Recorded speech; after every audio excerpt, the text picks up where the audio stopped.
radical left has taken over the Democratic Party.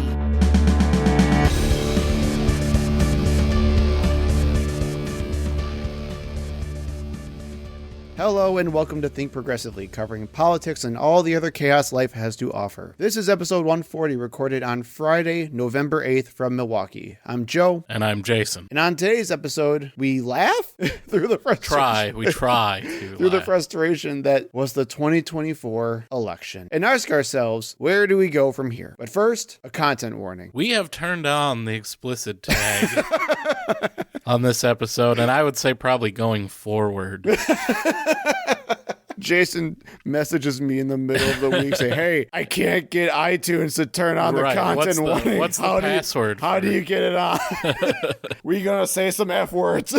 Yeah, understandably. So all of the things that we bleep out and probably a whole lot more this week. So, if for some reason you listen to this with kids in the room, probably a good idea to put the headphones in because we are not going to have the clean tag. No. So with that in mind, what the fuck? Man, I don't know. We're going to be a little less structured today. We have an outline, but we're not doing headlines. No. We certainly don't need to do Foxed in the Head. You all know what that segment's about. Yeah, everyone apparently is foxed in the head. So we're going to talk about what happened, give you some updates about what's been going on. I'm actually kind of glad that we're a little bit later because I was thinking, oh God, we're going to be like the 8th podcast people are going to hear for this week about the election. And it's like, how many more quick responses can you get to the election? But I'm actually kind of glad because now that more data has come in, not a lot, but we have at least somewhat of a little better picture compared to like the night of podcasts. So at least we have that going for us. So we want to go over just some results here so we kind of know the baseline of what we're talking about. Let's do it. We all know how the presidential election went. We're going to talk first about the Senate. Now, like we talked about last time, before the election happened, we were already predicting that the Democrats were going to lose the Senate just by how things were going to work out. We already were going to lose West Virginia, which is what obviously happened. And Montana. And then we were also expecting Jon Tester to lose in Montana, which is also what obviously happened. We did have two pretty tough losses. We lost Sherrod Brown in Ohio and Bob Casey in Pennsylvania. I don't know, man. I thought Casey was at least going to come back and do it, but yikes. The good news is that's kind of all the losses there were.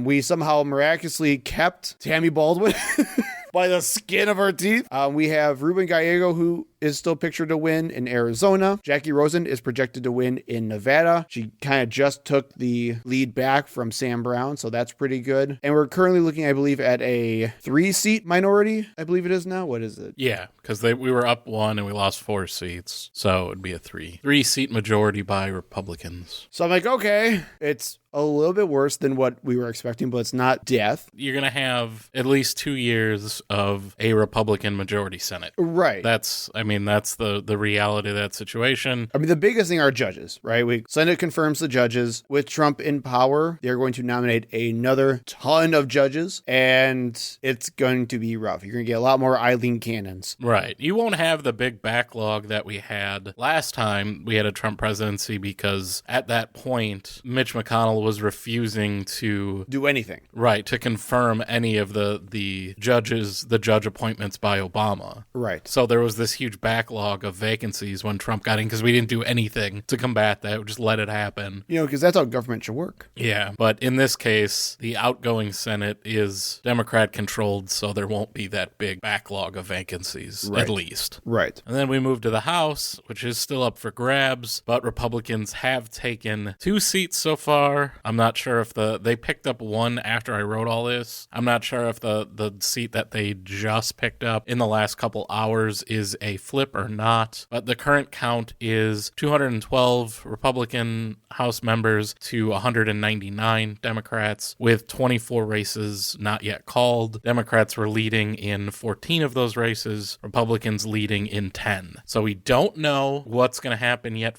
with the House. Obviously, if it's Republican controlled, that gives Republicans the trifecta. Yeah, full control of all levels of government. I mean, I should be more upset about that, but at this point, I don't give a fuck. I mean, it's what we voted for, right? Well, elections have consequences. This is a definite, like, elections have consequences episode. I'm kind of there with you. I don't really have the rage like I did in 2016. It was such a surprise there. Well, and this was a gut punch too, but it's like... But we could see it being... everyone knew it was a coin flip. Right, and we'll talk about that more. In the presidential race, the only things that were surprising, Trump won or is leading in every single swing state. He made gains across the country over 6.7%. I think he's going to close in on Biden's popular vote record from 2020 as well. Plus 3.1% in the swing states. I do not understand that at all. That baffles me. Yeah. How more people saw, oh, well, he's responsible for raping a woman. He was convicted of 34 felonies in relation to hush money paid to a porn star that he had sex with while his wife was pregnant. I'm going to register to vote for him. Right. Like, yeah, that's my guy. I don't get it. We'll move local races here in Wisconsin. As we said, Tammy Baldwin narrowly won over Eric Hovde for the Senate. Donald Trump won Wisconsin. Again, Wisconsin was the state that gave Donald Trump the presidency. Yay. There could be recounts for either the presidential or Senate races. They're both under the 1% margin, but so far no one has requested it. Maybe Jill Stein will finally use that money that she raised in 2016 for a recount in Wisconsin. Maybe she'll finally put that to use. For a race, and I know we'll talk about it in a minute, that's widely being believed that the reason why Democrats lost by the margins they did was because people were just so upset at the government and blamed the government for high retail prices, high rent, everything. The down ballot races don't seem to indicate that at all. Incumbents held all federal seats. The single open House race that we had remained in Republican control. So every single incumbent that was running for a statewide race won it in Wisconsin. So I don't know. All these people that were so pissed off at Kamala Harris for being part of the Biden administration, they didn't seem to care about anyone else being in power. Are you shocked that there's cognitive dissonance there? The stupid racist ballot measure that we said was definitely gonna passed with 70%. Making it so, like, basically changing our constitution to say that only Wisconsin citizens can vote. No, that's what it did say. It did say so you're only citizens could vote. Yes. Now it will specifically say that illegal immigrants can't vote. Yes, you're right. So stupid and meaningless. The only good thing that will come out of this, even though the top of the ticket for Democrats did so poorly and Republican turnout was so high, Republicans still lost 4 seats in the state Senate. They now hold a slim 18 to 15 majority after nearly having a supermajority for the last 20 years. And the state assembly is currently, there's three races still up for grabs. It's 52 to 44 under Republican control, and previously Republicans had 64 seats. So they'll at least lose 9 seats and may lose as many as 12 because we got away from the incredibly gerrymandered Republican-drawn district maps. That's how bad they were. That in a year where their turnout is massive, it becomes more balanced. Right. They still lose. Well, and I want to say for some more good news is that we were already expecting to not really have the Senate be in play for the Wisconsin State Senate. Let me be clear about that. Every Democrat is looking at 2026 for the Senate. And that's where, I should keep saying State Senate, I'm so sorry. And that's where a lot more seats are going to be up, and we could potentially flip more seats and potentially flip the Senate. And State Senate. State Senate. Dang, yes, you're right. Thank you. And just going again on what Jason said there, in 2 election cycles, because of how badly gerrymandered it was, it's going to go from our State Senate having a supermajority, a straight up supermajority for Republicans, to now Democrats have the chance to flip it in 2 election cycles. Right. And in this election cycle, every county gained for Trump support. Every single one. Yes. But yet they lost so many seats. That's how badly rigged our state maps were. Correct. So that's what happened with the elections. Now the question everybody wants to know, what do we do now? Where do we go from here? And I put this first because I figure this is your thing.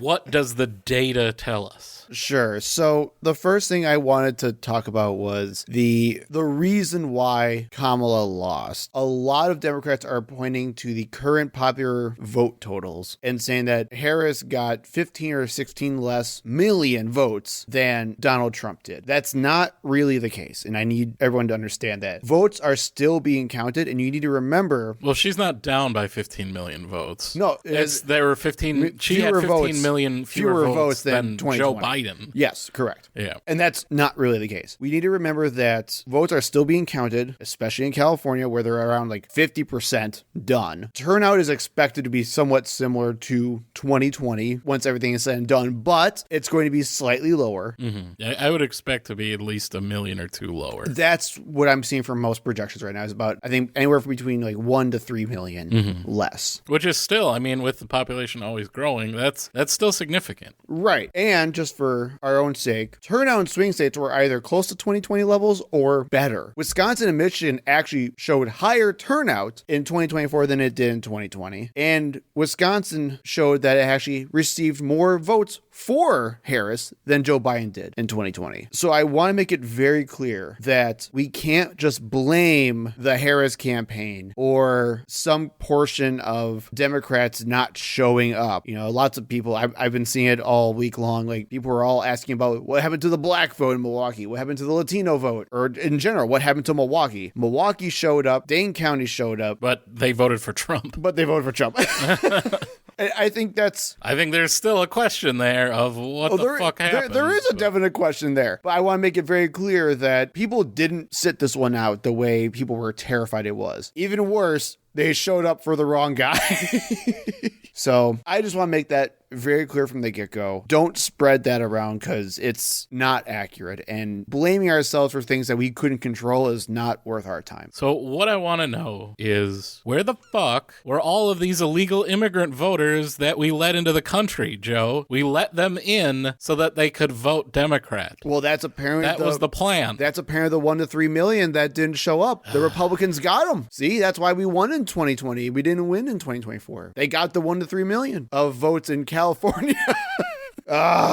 So what were Trump's biggest gains? I went through each category, like the, race, age. Yeah, from like the education. Polls. Yeah, all this from 10 swing states. It was an NBC poll. Yeah. I should also, before you say this as well, so is everybody else. Exit polls are not always the best and most accurate, right? Especially, at this time. Right. Yeah. So let's give the caveat that we are going to work with the data that we have. They're probably going to show somewhat similar results, but if you want better data, always tell everyone, wait a couple weeks so that real analysis can come out later. So anyway, sorry, go ahead. So Trump's biggest gains, Latino voters at plus 13%, that narrowly beat others in the race category at 12%. A lot of those were Arab Americans, oddly enough. Next category, age 18 to 29, mostly men, plus 6%. Non-college educated, as far as education classes, plus 8%. Registered voters, independents, plus 4%. First-time voters, plus 9%. They got out the vote. Everyone was like, oh, well, the Trump turnout's got to be depressed. He's such a terrible person, such a terrible candidate. Nope. It was just the opposite. It was energized. I'm gonna let you read this next part because I don't think I fully agree with this at all. Sure. I mean, well, that's what it is. The word relatively is staring me very hard right now. Well, okay. I will make the argument, and so will other data scientists. The polls were relatively accurate for what we were doing for the presidential campaign. As long as you give them their full margin of error and push it all towards Donald Trump. It was all off the full margin of error and all in basically against Trump as far as the polls go. And then he got those votes. So as long as you have that giant caveat, then I guess they were relatively accurate. Correct. And let's not talk about the Iowa poll that everyone was in love with. That was off like 16%. They gave Democrats so much hope. So before we get into like the nitpicking of the Harris campaign, what were your just general takeaways from this election? Like, we live in a fucking hellhole of people that are stupid as shit. That can't tell that they're being conned by an obvious con man, and they're just so filled with fucking hate for everyone else who's not them, that they will just buy whatever bullshit is being sold to them so they can try to take it out on somebody else because they think that immigrants are their entire problem in life. Yeah, I don't disagree with that. I think what really hit me the hardest with this election was I can make up an excuse for 2016. I can reasonably do that. People were far more experimental. People hated Hillary Clinton. I can make up that excuse. I can't really make up an excuse this time. Yes, like I want to be clear as well. Like I think the economy played a big part of it. I think people's hatred of Joe Biden and Democrats throughout these years actually played a far bigger role than we want to believe it did. And while I'll be the first one to admit it, while I thought changing the candidate to Kamala Harris would help reset some of those factors, I was wrong. No, they did for about 2 weeks. Right. And then those people came back home to their partisan roots. I also just can't believe still, kind of like what you said, see people who saw what happened and go, I want that again. Well, and I mean, just in our state, Wisconsin, I am going to have a hard time feeling a whole lot of sympathy for people whose friends and family get rounded up and deported. And when our dairy industry collapses, because that's what you fucking wanted. Yeah. That's what you voted for. Yeah. So, yes, I still will do anything I can to fight back against that. I'm not really going to have a lot of empathy for the people that voted for Donald Trump. And are like, oh, I didn't know he meant me. There was polling data, literally, from illegal immigrants who couldn't vote, but said that if they could, they would vote for Donald Trump. Jesus. And when they were asked about his views on immigration and that he over and over and over and over again told them that his number one priority was to get them the fuck out of their country, their answer was, no, he wasn't talking about me. He was just saying they're going to deport the criminals. What the fuck do you do about that? I don't know, man. Well, we talked about that last time where he had that rally in Michigan with those Muslim leaders, and they're like, he's going to bring peace to the Middle East. Yeah, do you know what that means? What are you on? There will be a peace in a way because all of the Palestinians will be dead. If that's what you want, then fine. That is a peace in a way. Resting in peace. Jeez. Yeah. The capacity of people to vote against their best interests and not see it. It's always mind-boggling. It really is. Yeah, I got into it with Greg, the friend that you met at the election night party, and he was angrily talking about how this country is so stupid that for some reason we can't see the writing on the wall. We can't see the warnings being blasted in our face. We just need something bad to happen. And the analogy he gave was picture America like a local intersection, like a local residential intersection. And it needs a stop sign to be funded to put there because it's a little too dangerous. And what he said was we would never fund that intersection to get that stop sign unless something like a kid gets hit and dies. And then we would actually do something about it. And I said, sure, but if you want that to be analogous to what's going on in our country, we have the intersection and we had the warnings for it, but multiple people supposedly already died. Right. There's a pile of kids. There's a pile of kids. But it's not your kids. You don't give a fuck. We have a pile of dead children who have been getting hit by cars. And then we as a society took a vote on that intersection. Not only did we choose to not fund that stop sign, we voted actively to make that intersection more dangerous so more kids died because that's what we wanted. Right. We put in a higher speed limit and a ramp. Right. Or in like a spike pit underneath just to see what happens. So you could Dukes of Hazzard jump your cars. Yeah, that is, and that's very American, isn't it? We made an active decision to make our country worse. And maybe this is a decent segue, I don't know if I'm kind of throwing water on the whole thing already, but maybe take some solace in knowing there was nothing we could do. I don't think Harris did nearly anything wrong in her campaign. I think she ran a nearly flawless campaign for what she could have ran with. We will happily nitpick it, but... Well, and it's going to be a lot of conjecture and things that we'll never know Correct. The answer to, and it's all a lot of what ifs. Correct, but I'm going to firmly argue if things played out the way it did, I don't think there was a single thing Kamala Harris could have done to change the trajectory of this election. Other exit polling showed that, was it over 85% of people had their minds made up months ago, well before Kamala Harris even took over. People were just waiting for the day to vote for Donald Trump. So with that said, let's nitpick what happened.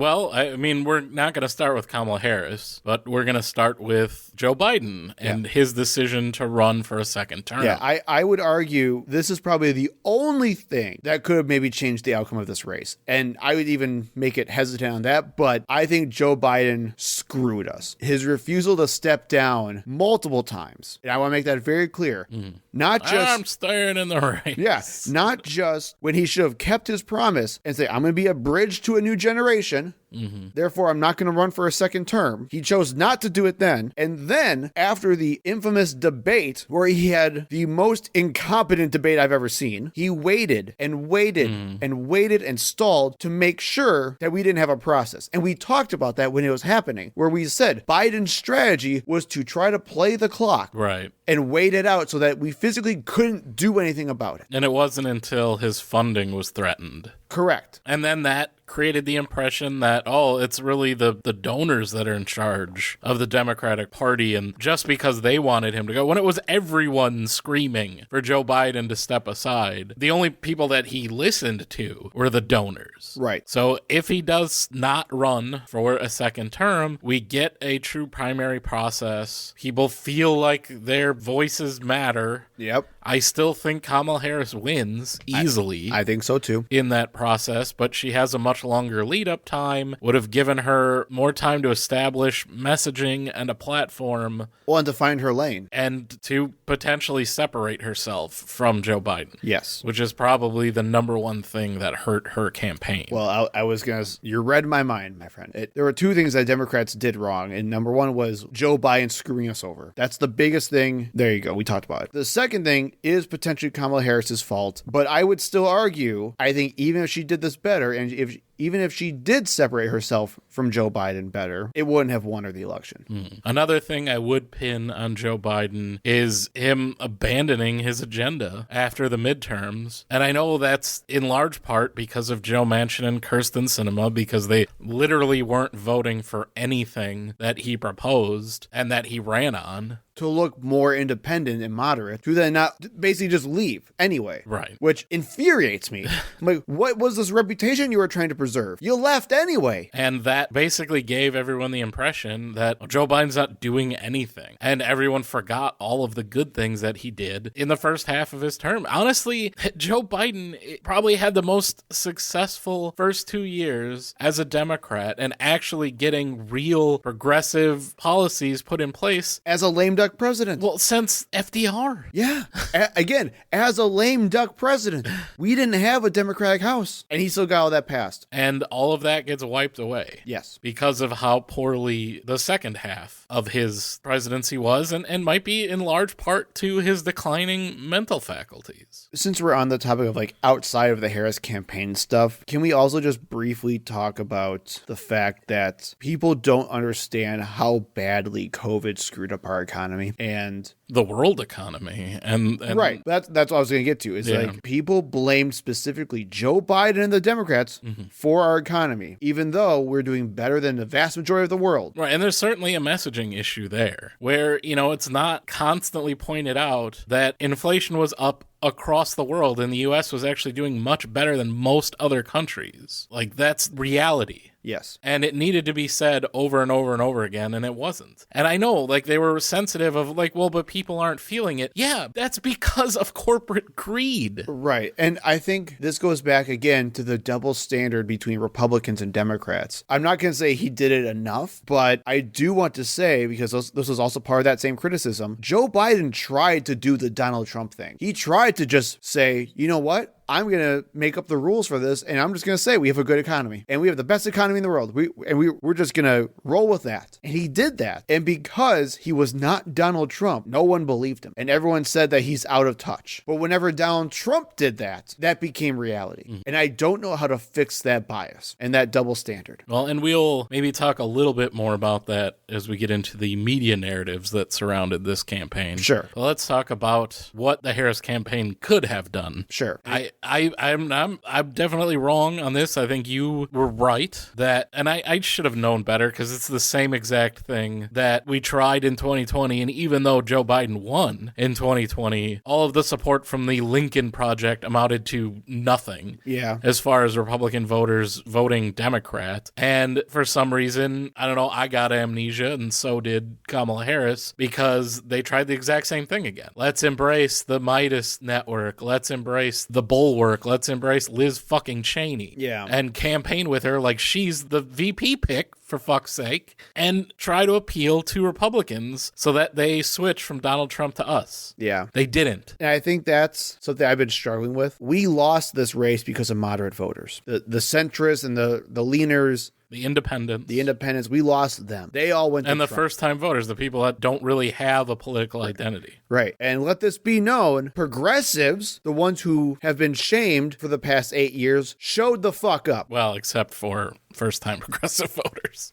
Sure, whatever. Well, okay, so in 2020, Joe Biden won first-time voters 27%. Yeah. This time, Donald Trump won by, what was it, 6%. Something like it's like a 30-point swing. I'd also argue, though, that there was some interesting data. Or sorry, 9%. So, yeah, even bigger. Yeah. There was some interesting data from a CNN exit poll that showed that the difference between voting for versus voting against a candidate lowered and swung in definite Trump's favor. Yeah, people voting for Trump instead of against him. Yes. And that's where first off, I'm a little salty here, but I would love to see the media narrative of shaming moderates the same way that progressives were shamed in 2016. First off, I just want to say that too. Second, I don't know what to do with this data. We're clearly losing moderate voters because of a million different reasons. Well, okay, so from my perspective, who was the last Democratic candidate who really got moderate voters, the people that are voting for Donald Trump in these numbers? Who was the last one that really kind of captured them? Jill Stein.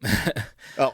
And I think you just have to look at idiots like Joe Rogan, Who loved Bernie Sanders to who death loved Bernie Sanders. and then went right to Trump. Yes. And I'm not one of those people that's like, oh, if Bernie were running, Bernie can't win the Democratic primary. No. How is he going to win a general election? Correct. But embracing that populism, that's what gets these people for Trump. Yeah. I would also argue on that. Maybe I'm just being a little negative at this point, but we can do the hypothetical, like, would have Bernie Sanders won like in 2024? No, I don't think so. Because while I agree, and this was the argument that the Bernie Sanders supporters have been making for 8 years now, the policies are popular. The identity of it is not popular. And I think the identity of being called a socialist, a radical leftist, and extremist, I think that would still lose a general election. But they said that about Biden and Harris anyway. Exactly. That's why I don't know what to do.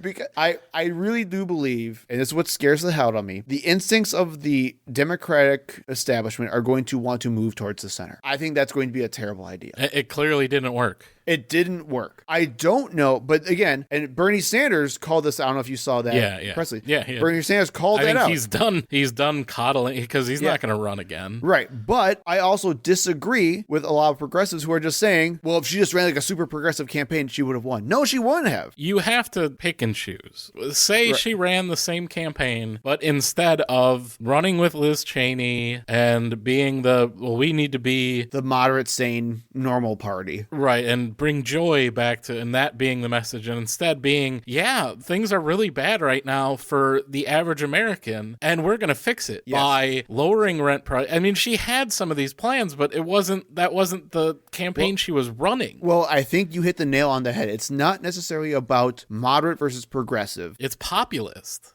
Well, sure. I'll even make it simpler though. It's status quo versus change. Right. And yeah, when you run on trying to defend like the institutions that are not that everyone working, hates. right, then you're going to lose. And the problem is the Democratic Party, which for the record, I want to also be clear on this too, we're correct for defending those institutions, by the way. Like, destroying democracy isn't a good thing. Right. But it's not popular, and it's boring, and it's complex. And when you're the one who's trying to say, hey, things are bad right now, let's keep it the same, it's not going to work great. And I agree with you, Jason. I think she could have framed her way more in a change. Right. Get rid campaign. of the $50,000 for small business startups. Who the hell is that for? No one wants that. And get in some of those more populist, weird. And I know she had proposals, unlike Trump, but all he does is lie anyway. Well, okay, so can we shift a little bit to the media narratives? And we'll come back to the other stuff in the campaign, but like, screw the New York Times and Washington Post and Politico for constantly harassing the Harris campaign for we need more policies. We need more policy initiatives, while ignoring the batshit insanity that was coming out of Trump's mouth. It makes me so angry,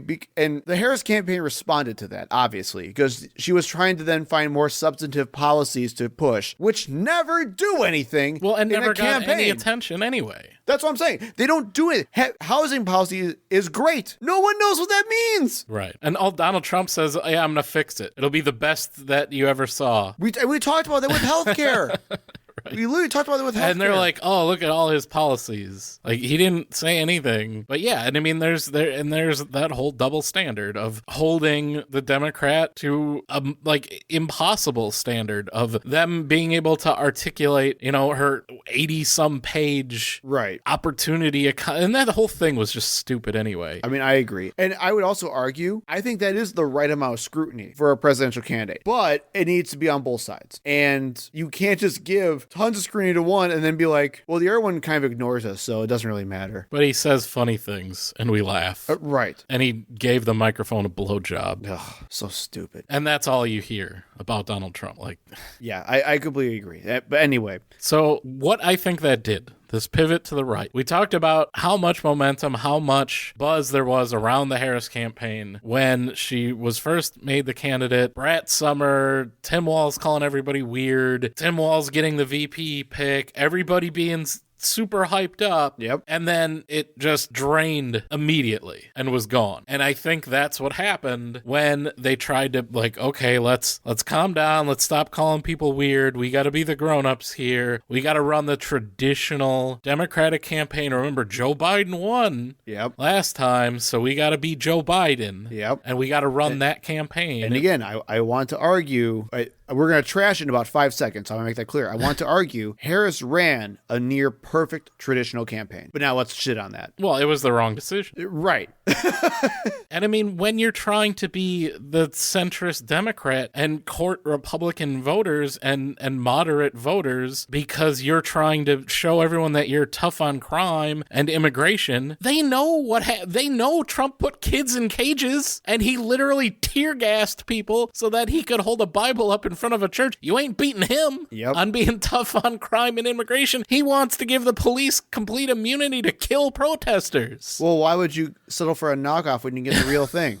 Getting Timo tough on crime Democrats when they've got name brand Republicans. So yeah, it's never gonna appeal. And I think that was definitely the wrong, and the people telling them this, all of their advisors, everyone involved in the campaign were all Obama, Clinton era advisors and strategists, and they need to get fucked. They need to go away and never come back. Go get jobs at Fox News or with Republicans, whatever. I don't give a shit. Never come near a Democratic candidate ever again for the rest of your life. Thank you, bye. Done with this shit. I don't want to see Barack fucking Obama and Michelle Obama. I don't want to see Bill and Hillary Clinton again. Well, I'm okay with the Obamas. No, goodbye. I like Michelle Obama. She's a good speaker. Too much of a lib, Joe. And what did they deliver? Not a goddamn thing. No, they don't. I just like watching them.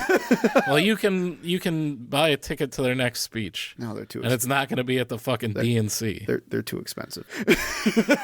I think also, and this is going into your next point that you wrote down, the one thing that I got correct, because I was trying really hard, man. I didn't want to do the whole thing where it was like, okay, I have all these feelings and inclinations, but I'm not going to predict anything, I do believe if you're going to try to have some kind of substance, try to put your money where your mouth is, right? And I think we talked about I predicted that it was going to be a very close race, that Harris was going to win because the data kind of showed a toss-up race and Harris had the much better run campaign, which includes the ground game. Right, that's what everyone kept saying. Oh, she'll definitely win because their ground game is just vastly superior. Trump's outsourcing it to Elon Musk and Charlie Kirk. work. Right. They don't know what the fuck they're Right. doing. Now, while I will say, I'm going to defend myself a little bit. I didn't go that I never said she would definitely win because of her ground game. I definitely would have said, Well, it's all about getting people out to vote, right? I've said before that if I was in that position, I would much rather be Harris than Trump because Harris had the better ground game than Trump did. And if it's in a toss-up election, they're not going to do much. In fact, nothing at all, but maybe move a couple like percentage points in your favor. Well, what they should do is get out those moderate voters, those first-time voters, the undecideds. That's what they do. They persuade people that all these people that said they don't know what Kamala's positions are, they don't even know who she was. They were looking for Joe Biden on the goddamn ballot.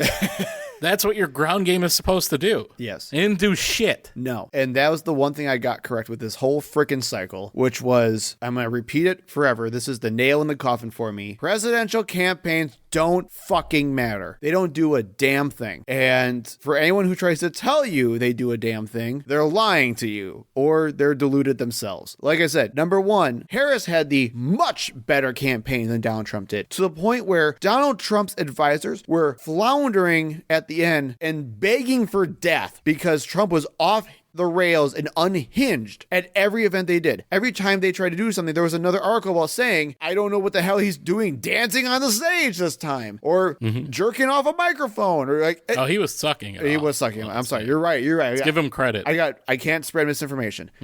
And his campaign advisors were freaking the hell out. And he won by record margins. He was the first Republican in like 20 years to have won the popular vote. And it didn't even take 9/11, which is what happened the last time. Yeah, there was no real rally around the flag effect, unless we really think that maybe it could have. I don't even know anymore at this point. Well, that's the thing. Maybe Trump getting shot. Yeah, maybe the assassination attempt was actually way more powerful than I thought. Which is what we all thought right after it happened, but it didn't seem to materialize. Right. And then, as a resident of the state of Wisconsin, I will be happy to never hear about how great Ben Winkler is again for the rest of my fucking life. I'm going to tell you that tomorrow. Just to annoy you. He lost 2 of the last 3 presidential elections. Tammy Baldwin barely won. I'm going against the terrible candidate. I'm going to defend a little bit and not at all in this race. So don't worry. Presidential campaigns don't matter. Wisconsin's Democratic Party is known as having one of the best state parties in the entire country. It is one of the most funded or well funded, and again, has one of the best ground game models of any state party in the entire country. I will say that's still a fact. It just apparently doesn't mean anything. It's a good money sink, I guess. No, here's the thing. It doesn't mean anything in presidential races. It doesn't. And I will forever say that. Campaigns will do so much, they'll impact so much more for non-presidential races. And I'm talking like our state Supreme Court races. I'm talking like... which you'll have another one in 5 months. We will, which is why I'm going to be happy we have the state party. Or also that one referendum, I can't remember what we were talking about in the spring, that we put tons of money toward. Yeah, it was 2 of them. Yeah, and we beat those referendums. For the first time in forever. Right. But he was also the party chair when they lost all the other referendums too. Right. So I just want to point that out, like, campaigns are only ever going to matter in very low information elections. That's it. And even then, they only move the needle so much. So that's all I'm going to say about that. And let us never speak of him again. Money, Harris campaign outspent Trump 3-1. They spent about $1 billion. Trump spent around $300 million. Well, and I told this to Thomas Smith as well, where my hot take was the cognitive dissonance guys and the scathing atheist guys held a fundraiser for Kamala Harris where they raised like $80,000 for Kamala Harris. And my hot take was, if you wanted to actually not waste your time, they should have put that towards smaller congressional races, because money ain't going to do a damn thing in a presidential election. No, I think we definitely proved that here. I fully agree. Especially when you're running against someone like Donald Trump, who gets so much free airtime and advertising. It's unreal, which we'll talk about in a minute. I think one big failing of the Harris campaign, she didn't have any major messaging that connected with the average voter. So it was all for like the junkies, and it was for moderates and these potential Republican flippers. Yeah. And she didn't speak to what is impacting the majority of regular people who don't really pay that much attention. The things that Trump, yes, everything Trump says is a lie, but he tells people he's going to make their lives better. And he's going to do that by fucking them over. But they somehow believe it. But he doesn't tell them that. He tells them it's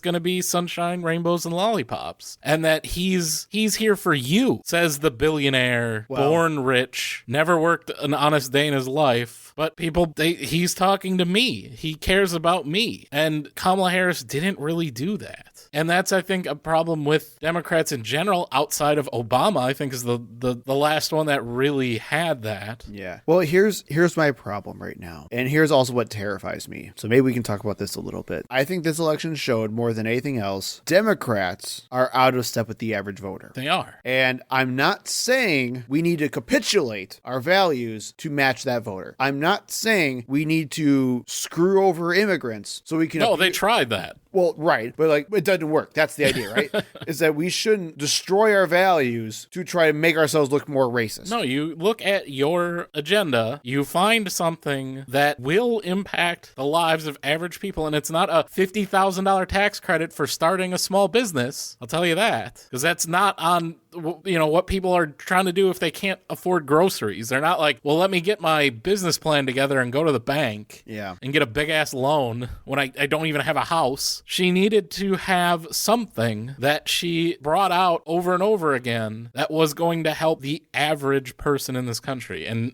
I could have picked some things. We did our episode of why progressives should vote for Kamala Harris. There was a lot in there that could have been, but that's not the campaign she ran. Yeah. So to me, it's not the policies, because she had good policies, but she did not highlight them and she did not speak to the average person. She should have just gone beyond politics and said, look, I know that things are bad for you. They've been bad ever since COVID. Maybe you lost your job during COVID and now grocery prices are higher. Owning a home is something that seems impossible. Here's what I'm going to do for you, and I'm going to get you in that house, and I am going to make sure you can afford your groceries, and we're going to get you back on track. And you know what? The corporations that are screwing you over, they're the ones that are going to pay for it. And that's what I mean by Bernie Sanders style populism, because that's always Bernie's message, is corporations are fucking us and it's time to make them pay. And that is a very popular, powerful message. And that's what I wanted to see. And I think that was a big mistake of not having something like that. And she had Tim Walz as her VP, who did a lot of that in Minnesota. And instead they had him being Andy Griffith. When you heard from him, I forgot he was even part of the goddamn campaign. Hey, he played Madden with AOC. And instead she's hanging out with Liz Cheney the whole fucking time. So that's my things that I would have done differently. I do think for the small percentages, remember she lost Wisconsin by less than 1%. Michigan wasn't much more. Pennsylvania's not much more. That's what she needed. And do I think she could have made that much of a difference? We'll never know. It's impossible to know. I mean, it's a guess. You're playing the what if game. Right. And it's like, yeah, if she embraced the things that I wanted her to embrace, then she would have won. Well, no shit, I'm going to say that. Like, we don't know, but that's what I would have done differently, or what I would have advised her to do differently. I'm a bit more nihilistic with this, which is going back to the Democrats being out of step. I'm legitimately worried that average Americans who don't pay attention, that we struggle to get in front of, are far more racist and sexist than we want to believe. Now you're skipping media narratives again. I'm sorry. I'm just sorry. Fine, we'll do this later. We'll get to the media narratives. Media narrative. What was the media saying about her campaign? One, nobody knows who she is. She has no policy positions. Again, we talked about that already. And she doesn't talk to the media. So this is a whole like spurned lover thing, because at the start of her campaign, with less than 4 months before the election, scrambling to put together a staff and her platform and everything else. You have reporters be like, why aren't you talking to me? Why aren't you going on Q&As every day with us? And they got pissed off. They did. and they helped ruin all of the momentum she had. Because when that momentum started to wear off, the honeymoon started to wear off, it was the media criticizing Harris's campaign and complaining that she wasn't talking to them, which was also the Republican narrative at the time too, with J.D. Vance doing his little stupid stunt where he walked out to the reporters and was like, well, I know Kamala's not talking to you, but I'll sit here and take and all he does is lie. And they don't talk about how that he's just a lying sack of shit. Yep. Well, where's Kamala? Look at, he came out and talked to us. Why won't Kamala talk to us? She doesn't have any policy positions. Donald Trump ran in 2020 with no platform, and he literally had like 3 items this time. Deport all immigrants, drill, Make country better. and increase tariffs.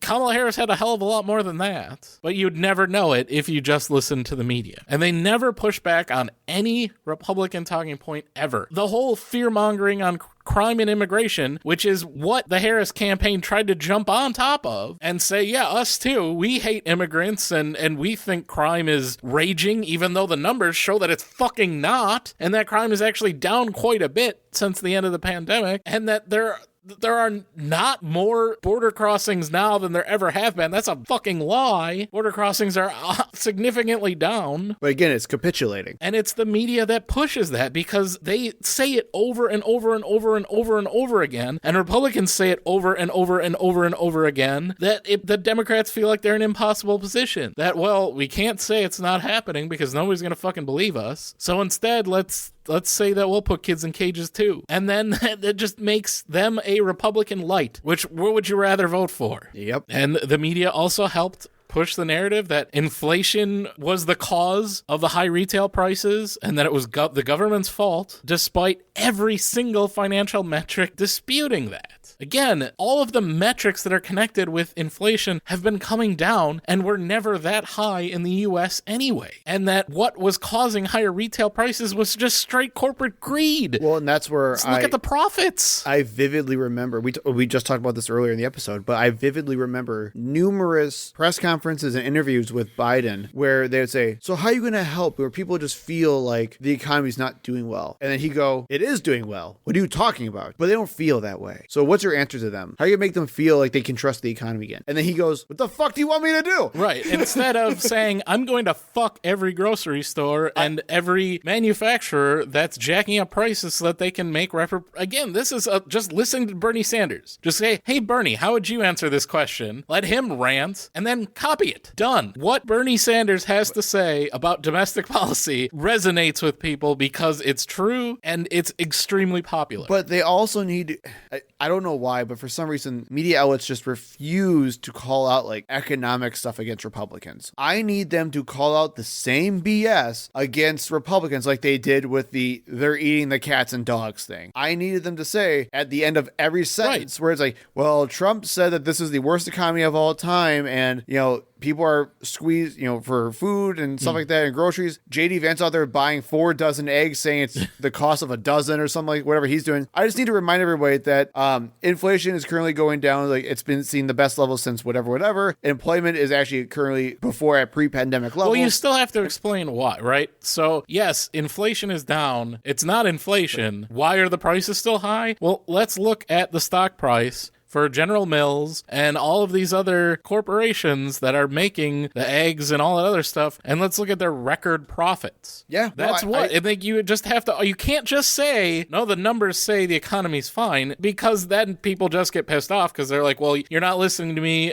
This isn't what I'm experiencing. No, I'm not saying that this is a campaign. I'm saying this is a media Well, thing. I know, but the media has to do the same thing. Right. But I think the bare minimum they can also do is not let that shit slide. That's what I'm talking about, where it's like, right. Well, I mean, call it out like they did the big lie. This entire point that we're making is there's no pushback on Republican talking points. Right, exactly. And that's what I mean. Like they just let it go and it becomes reality when it's wrong. Yes. And then they push the same narrative as well. Yes. And again, the same thing that happened in 2016 and 2020. And it just never changed because it gives them ratings, which is all they really care about at the end of the day. They are obsessed with playing Trump clips over and over again and just being like, oh, listen to this. Isn't he terrible? Oh, I can't believe he said this. And all it's doing is pushing that out to more and more and more people. And that's all they see is Trump. And then the only thing you see of Harris as her talking about how terrible it is that Trump or someone connected with his campaign said this horrible thing. And then that just goes more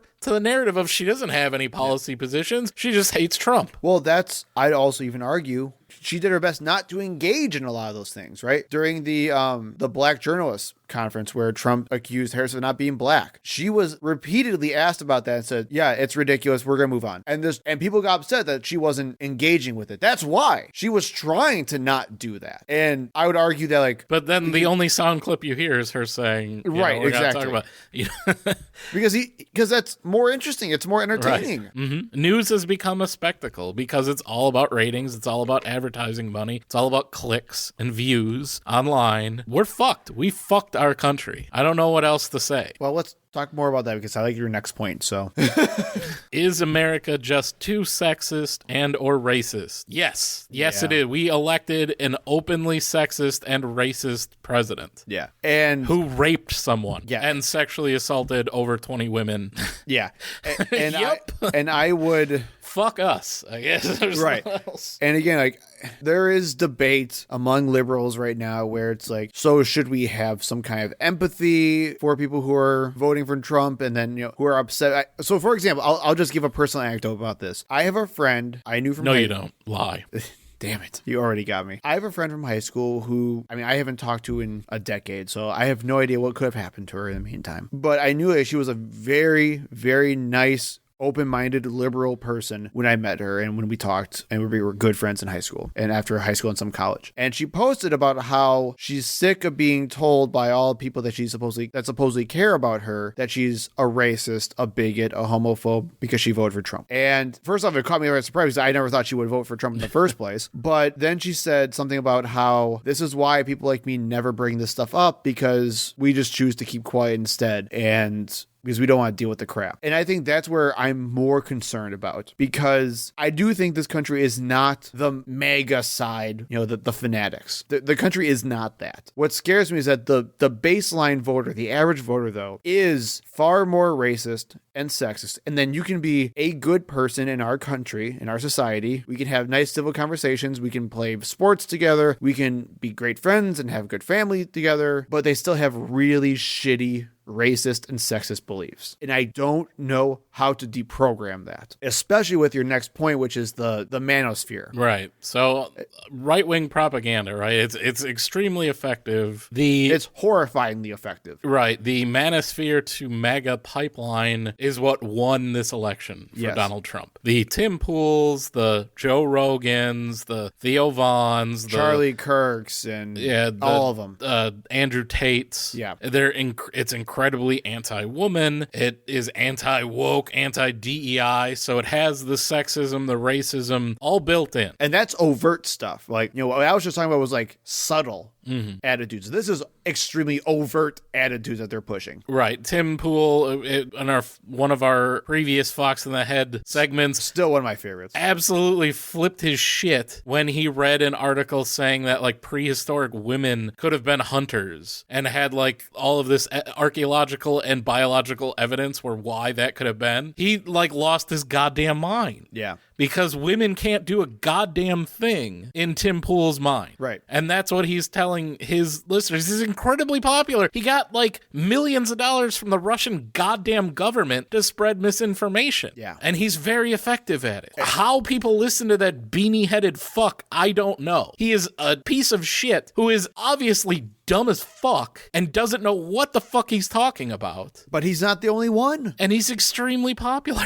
And he's not Joe Rogan is the biggest fucking dead-brained fucking moron in the world. And he's got the most successful podcast. Well, here's a former acquaintance. Yeah, here's a great example of this. Our former friend, who is now a dead-brained Trumper, posted his explanation of why Trump won, where he said, because he's all about legacy media nowadays, again, which is a cult term, where the legacy media is, I'm not kidding, he said, nothing more than North Korean propaganda at this point, and said this is why long-form media like Joe Rogan is the best way to get information. His own friend and business partner was working for Tenet Media. Yeah. And legacy media is like North Korean propaganda. That just shows you how fucking stupid some people but are. even without that, though, Jason, But what scares the but crap... that's a pretty big fucking deal. I mean, it is. It is. But I think the bigger deal is because I think a lot of men specifically agree with that point. Where it's like, I don't trust news outlets, but I trust the authentic looking conversations from Joe Rogan, Tim Pool, and any of these other nitwits. What scares the shit out of me is that all of these men who watch this stuff think that two guys who are not experts in anything and don't know anything about anything are more trustworthy because it's like two guys shooting the shit. We have a random podcast where we are not experts in anything. And that's why we always try to say, for the love of God, fact check us because we could be wrong here. And we are frequently. I find a lot of mistakes in the editing process, and they're mostly mine. I do take them out when I find them. I thought you were going to say it's mostly me. No, I thought you were going to take this time to really I just talk call out of me my out. ass more than Joe does. So, but that's my point, right? Like, I would even argue that you need to take what I say with a huge grain of salt because we're not professionals. I will try my best to convey the information that professionals and experts have given us. But I myself am not an expert. And to treat me with more trust than an actual expert in the field or a news agency who's interviewing experts in the field is ludicrous. But that's what our media system is right now. No one cares about what the hell NBC or Reuters is publishing. They don't care. What they care about is whatever random story Tim Pool finds on the fucking Daily Mail or whatever it is. Or what their favorite TikToker has to say. And then they get to react to it. This is the exact same movement that led us to the early Gamergate years of, feminists get owned compilation. Right. That's all this is, except it's long form. All of these people that we're talking about are all heavily anti-feminist. And we don't have this same ecosystem on the left. Most of the leftist... Because you guys don't give us money. Most of the leftist channels are like strictly politics. And they're for people that are looking for news and politics. Whereas you have these Joe Rogan that... We'll talk sports or MMA. Right. Or whatever. Comedy, Hollywood, all this stuff. And then just brings on Aaron Rodgers to talk about the freaking deep state of the medical establishment. Right. Or And RFK Jr. yeah. and some bullshit. Yeah, I mean, that's the big problem. And people are like, well, yeah, but Kamala should have went on Joe Rogan. She didn't go. Joe Rogan is 100% in Trump's camp. Why the fuck would she go on Joe Rogan? She's not going to be treated the same. And it wasn't just, because Donald Trump went on Joe Rogan that he talked about him. He talks about Donald Trump and how great he is all the fucking time. Right. Yeah, that's something else you could also put in the myth-busting section is, no, Kamala Harris didn't lose because she didn't go on Joe Rogan. Yeah, Joe Rogan listeners were already Donald Trump fans. I would also add Fox News to that, too, because that Brett Baer interview was stupid. Don't go on Fox News either. And Elon Musk owning Twitter. I mean, it's a disaster. Yeah, it is a complete disaster. Hey, there's more truth on X than anywhere else. It's just become an ecosphere for right-wing nonsense. Elon is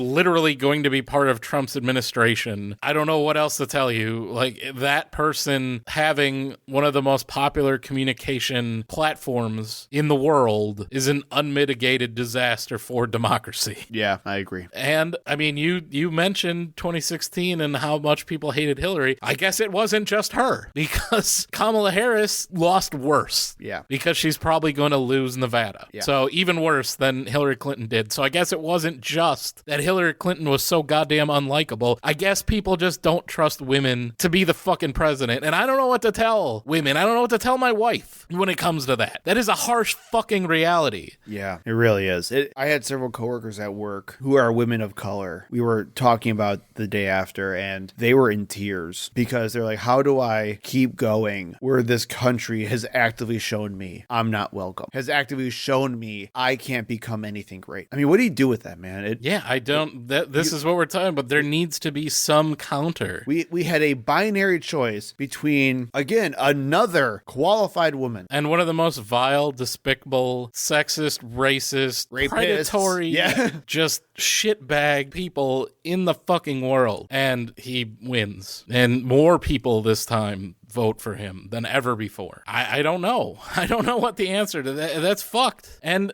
suburban white women vote for him. Yeah. The fuck is wrong with you guys? Yeah, well, with all this talk about the gender gap, which there was, it looks like, what was it, white women win more for Harris, I think by about 8 points, I want to say, than white men. A majority of white women still voted for Trump. So let's not talk about, again, It's this idea that it's never going to impact them. right. So let's stop talking, and I would even argue about this as well. Let's not focus as hard about, oh, are we going to get the black voters to show up? Let's not focus as hard about, oh my God, what are we going to do about the Latino support? How about the multitude of white voters who have their heads shoved so far up their freaking asses? No, they're just so desperate to hold on to the privilege that they have. Not that having Kamala Harris as the president was going to be any real threat to that, but that's what they're fed. Yeah. That's what they're being told over and over again by this same right-wing manosphere that we're talking Elon about. Musk said that this would be our last election if Kamala Harris won. That's what his whole thing was. And guess what? Joe Rogan said his argument about that was the most persuasive thing he had about his endorsement for Donald Trump. And we talked about before, Elon Musk's argument was that immigrants were going to come in and become naturalized voters. Right. And they were going to turn every state blue again. One of the dumbest, most racist fucking arguments I have ever heard. And it is mainstream Republican ideology at this point. Yes. The replacement theory is just standard GOP talking point. Why did we not make an explicit show earlier? I feel more comfortable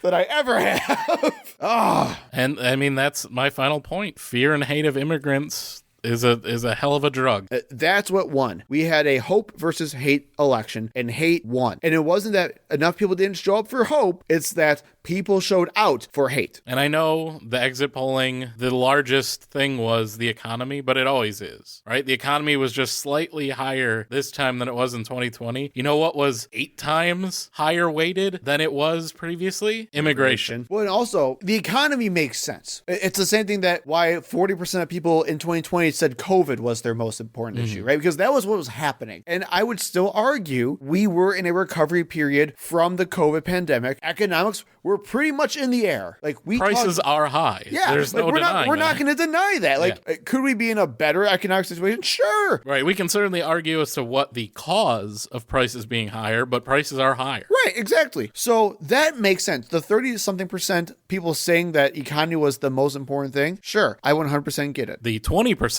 of people saying immigration, they're just being lied to. Right, that was 100% a fabrication exaggerated by right-wing dipshits. Well, and racists. Well, and racist. And people... Sorry, I was assuming that in my right-wing dipshits. And people that know that is a powerful motivator and has been for 250 years in this country. The main argument that I saw over and over again in their ads, Jason, was saying that Kamala Harris and Tammy Baldwin are going to give your taxpayer dollars to fund sex change operations for illegal criminals. Illegal immigrants in prison, yes. With that freaking guy who's like...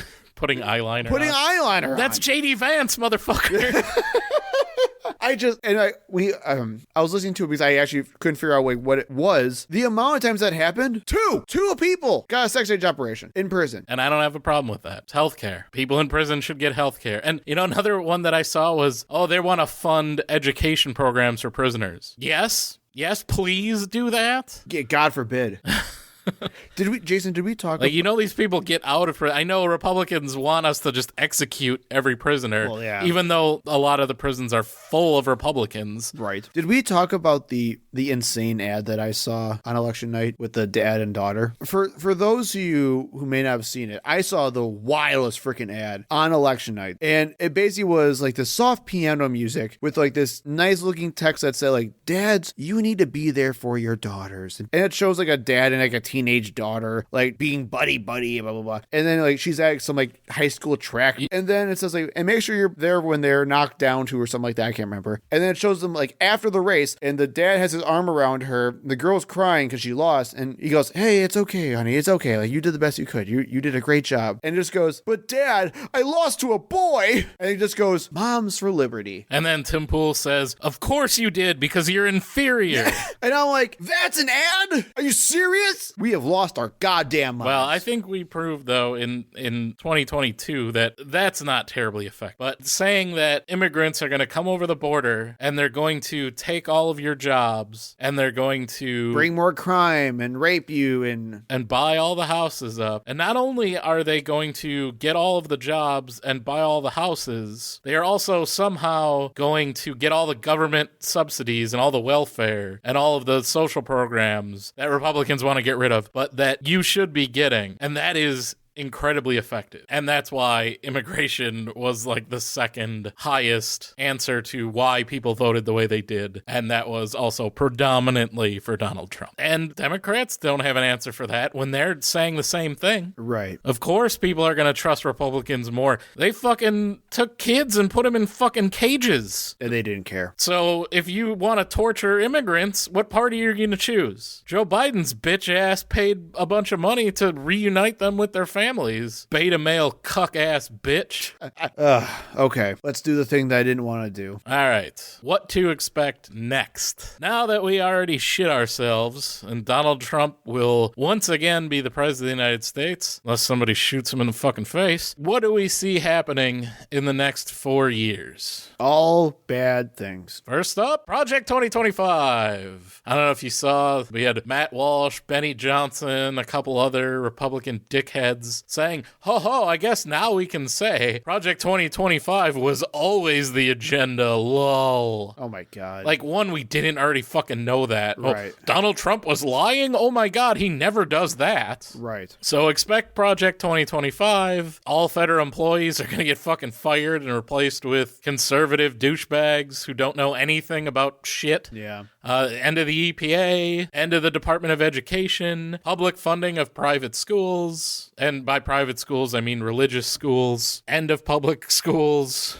Even more stupid-ass fucking kids than we already have that voted for Trump. Yep. Samuel Alito and Clarence Thomas are going to retire, and they're going to be replaced with younger Federalist Society Christian nationalists. Making it 5 people that Trump's going to appoint to our Supreme Court. A majority. That's himself. That's insane. And that will guarantee a conservative majority for a generation on the Supreme Court. And if Sonia Sotomayor dies or something happens in the next 4 years, that's even worse. Yep. All investigations against Donald Trump are done. Gone. Jack Smith will be fired. Yep. They've already paused that investigation while they wrap it up. Mass detainment and deportation of immigrants, both legal and illegal, because remember, they don't fucking believe that you're legal. Right. All those Haitians that are here on temporary protective status, Bye. get fucked. Yep, bye. Anyone that was naturalized as a citizen because you married somebody or you had a kid or something like that, get fucked. Again, you voted for it. I have a hard time really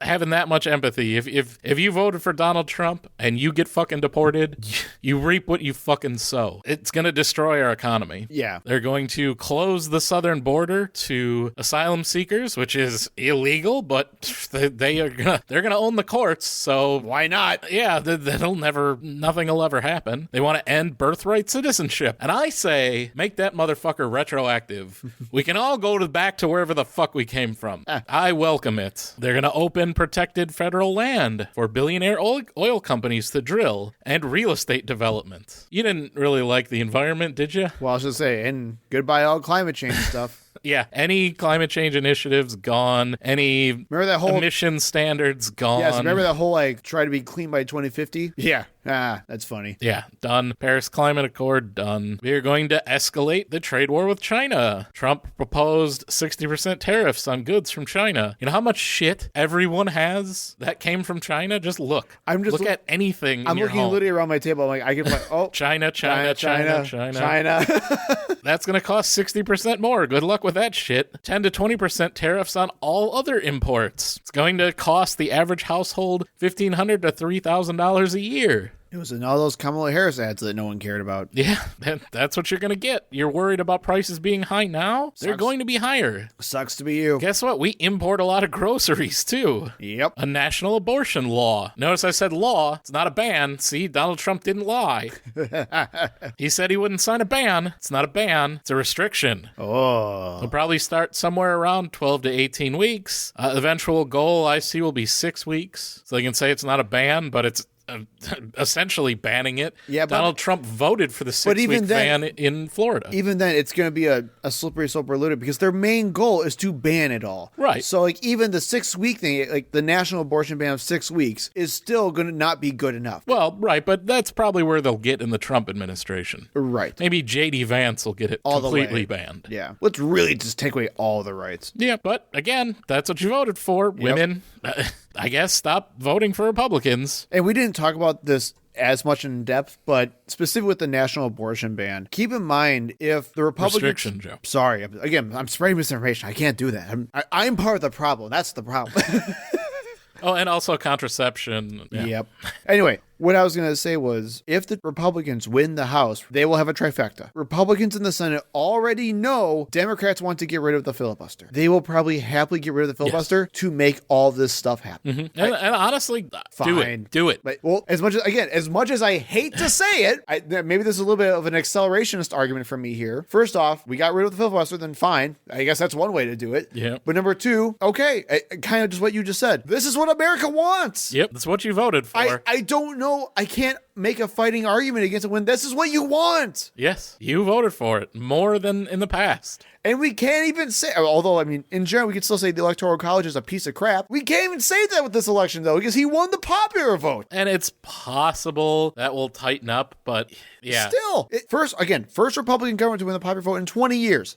Like, America wanted this. Yes. And again, you reap what you sow. Yeah, we didn't talk about this before. One of my but, favorite movies ever, The Great White Hype. And my biggest takeaway from that movie, you reap what you sow. Yeah, or elections have consequences. Like, that's the point of elections. You know, we didn't talk about this in the data thing, but the reason why Trump had so many more votes in the popular vote is because all these supposed blue states showed up just to vote for Donald Trump. Illinois, tons of people showed up for Donald Trump. New York, Connecticut, California, tons of people in these blue states all showed up for Donald Trump. New Jersey was like on the It edge. almost flipped. Yep. It was on the edge of flipping. New Jersey. So keep in mind, like, people wanted this to happen, and it's most likely going to happen because if the Republicans get a trifecta, nothing can stop them. We can yell and scream all we want. It doesn't matter. This is what You they can want. try to protest, but you're probably going to be brutalized by police. Yeah. No, Jason, police? Or the military. There, thank you. Yeah. Thank you. RFK Jr. as maybe head of Health and Human Services, maybe some position within the FDA. Either way, he's already said they're going to get rid of fluoride in the water. Which has been shown to help. The dumbest conspiracy theory ever is that it's like brain control from the government. Can we talk about the vaccine bans? Yeah, he's going to ban all vaccines. That'll work out real well. Not just ending vaccine mandates. Yeah, banning them because they're too banning dangerous. the vaccines. But he's not anti-vax, Joe. He's anti-unsafe vax, which is all of them. No more CDC funding. Fuck that. Destruction of the FDA. Fuck that. Government funding for every BS medical pseudoscience. We have the Department of Acupuncture now. Yep. Homeopathy for everyone. Woo! Elon Musk is going to be the head of the Department of Government Efficiency, or DOGE, because I'm so silly.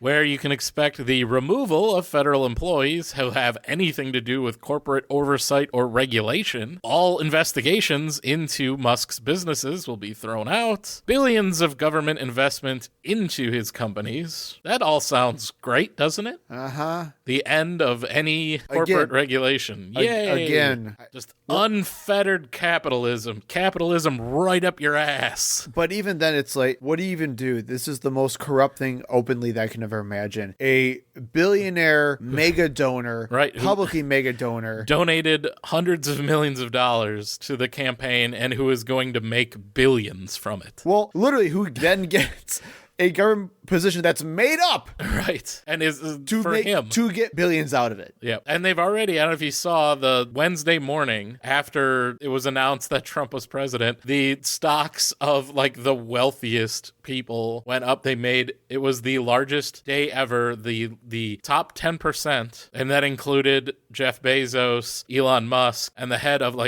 Warren Ellison of Oracle made like $60 billion in one day because Donald Trump became president. So they've already gotten well more than their money worth. Jeff Bezos having the Washington Post not endorse Kamala Harris, he already, he lost all those subscribers and all those people quit. He made all of that back. Yep. It's just open grifting for the wealthiest people, and the poorest people are the ones who voted for it. They're so fucking stupid. Lena Khan will be out as FTC commissioner and will have a return to unfettered monopolies and mergers that harm the public. So expect prices on everything to go up. Yep. That's great. Less competition, the thing that makes capitalism... Right, like I said, capitalism Great. straight up your ass. That's what we're getting. More corporate and top tax bracket cuts, of course. Tax cuts for the wealthy. That's what Trump promised openly in his meetings with his wealthiest donors. We're going to stop funding Ukraine in their war with Russia. Trump promised peace. Well, it's going to come after Ukraine is likely taken over by Russia. Maybe they'll come up with some sort of treaty or ceasefire where Russia only takes part of Ukraine. I don't know, man. Either way, good for Putin. Yep. His best buddy, Donald Trump's going to be president. It's what he wanted. And if you're Palestinian, Sorry. make your time. That's the only thing I can tell you, because you're about to be murdered. If you're in Gaza or the West Bank or even Lebanon, I don't know what to tell you. There's not going to be any restraint from Israel now, because you don't even have the mild admonishment from Joe Biden anymore, or the hope that possibly Kamala Harris might be better. You know what you're getting in Trump. The only frustration that he had about this war is that it wasn't happening fast enough. And you're going to get Jared Kushner taking over all of the real estate development. So he will bulldoze your grave and set up a nice condo. So you have that to look forward to. And as we said, using the Department of Justice and the military to prosecute political enemies and the media. Trump said it over and over and over and over again. The enemy within. That he was going to go after his enemies. And remember, even if he does things that are 100% illegal, He's immune. Trump will have criminal immunity from prosecution for any official acts thanks to his Supreme Court. Yeah. So no consequences, and he will have no consequences for any current investigations against him. Woo! And I'm just going to end this with, y'all voted for this. Well, not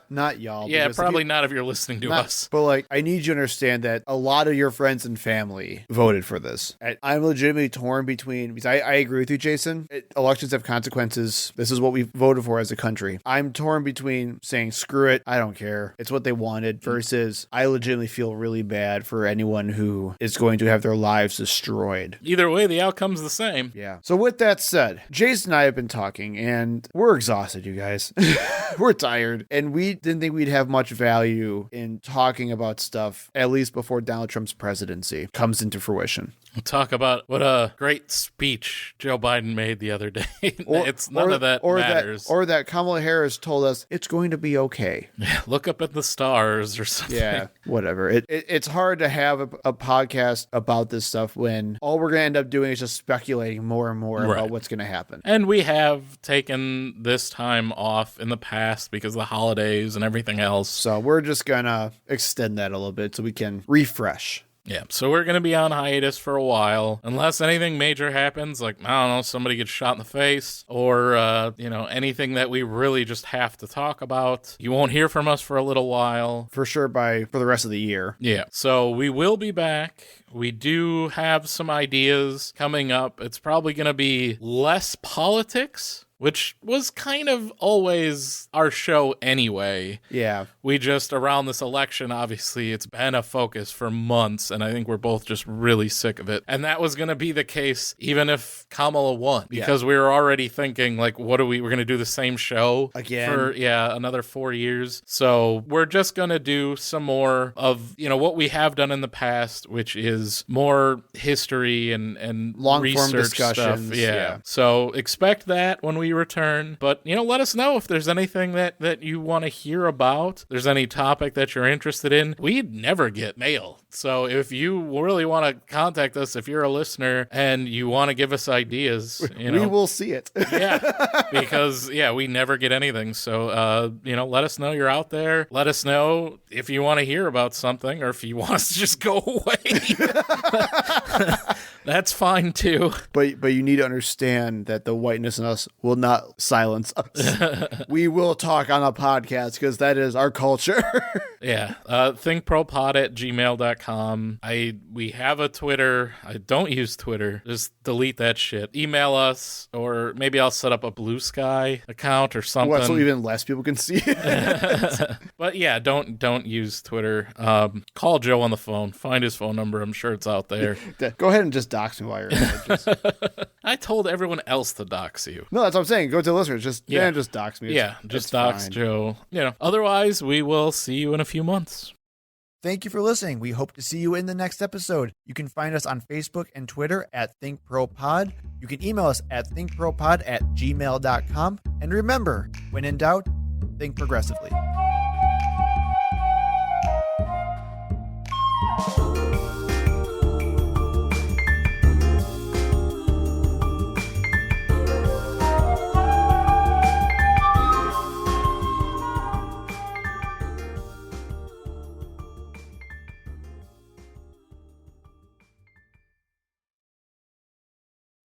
Hello and welcome to Think Progressive Freak. Yeah. Good start. Good start. Point or plus point.